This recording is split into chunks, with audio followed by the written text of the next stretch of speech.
For those of you who are safe to do so, bring yourself to your position. And for those of you who are bringing someone who is different into your leadership team, be ready, be prepared, create space. You want them in your team.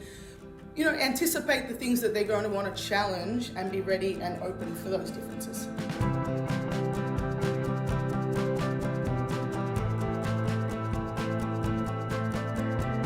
My name's Ange, Molony. My pronouns are she and her, and I want to tell you a bit of a story that started probably about 6 years ago. I was, threw my name in and applied for my first vice principal position.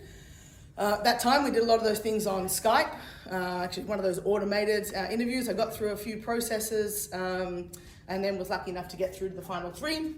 So the school flew me out from Brussels over to Hong Kong and put me in a hotel and took care of me. And we had 2 or 3 days of pretty intense interviews with students and teacher groups and leadership groups and members of the school council, et cetera, et cetera. And it culminated in a presentation to the faculty, who of the faculty wanted to turn up. So there I was sort of presenting to a room full of strangers, wondering who was going to join their team the next year. And the instructions for the presentation were to introduce yourself, talk a little bit about your sort of pathway into leadership at that point, and then to go on and give a presentation about well-being and flourishing. That was kind of connected to the job I was applying for. So I did that, I sort of started, I've been teaching here and there, and I've had this kind of position in this school and that school, and then I kind of took a deep breath and I flicked to the next slide, and I'm like, and this is my wife Sarah, and she's also a teacher, and we've been teaching a bunch of these schools, and everything's fine, no one fell off their chair. We go through to the next slide, and I carry on with the presentation, and things go okay. I handle the questions from the faculty. It felt pretty good. I left, and actually before I got on the plane that next day, I got called and offered a position. I wanted to take it straight away, but knew you meant to wait and not seem too keen, so I waited. Upgraded myself, flew home, flew back to Brussels, and my wife and I decided, we can do this, let's pack up. So less than a year later, we packed things up and we moved to Hong Kong. Start the school, my wife's actually at a different school, and you got that new energy of a new school and things are going really well, and I start to notice a few different things. So faculty members are saying things like, we're so glad that you're here. This is really exciting to have you here. Oh, okay, great, thanks. Middle school is a little bit more direct. Oh, I like your hair and your tattoos. I'm like, oh, okay. High school is not messing around, just like, oh my God, I can't believe we have a lesbian VP. Oh, okay. I get it.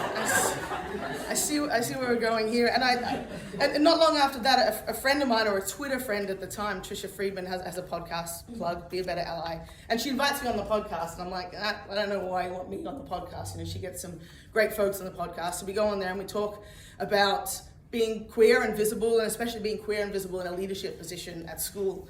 And she says to me, if I had someone in my leadership team who was masculine presenting, queer, out, lesbian, that would have been a game changer for me. And I was like, whoa, hang on a second. This thing that I've kind of been hiding or not being talking about, might just be a little bit of a superpower that I carry. So I start to find myself in the room where things happen, and being part of conversations that are challenging but very, very necessary.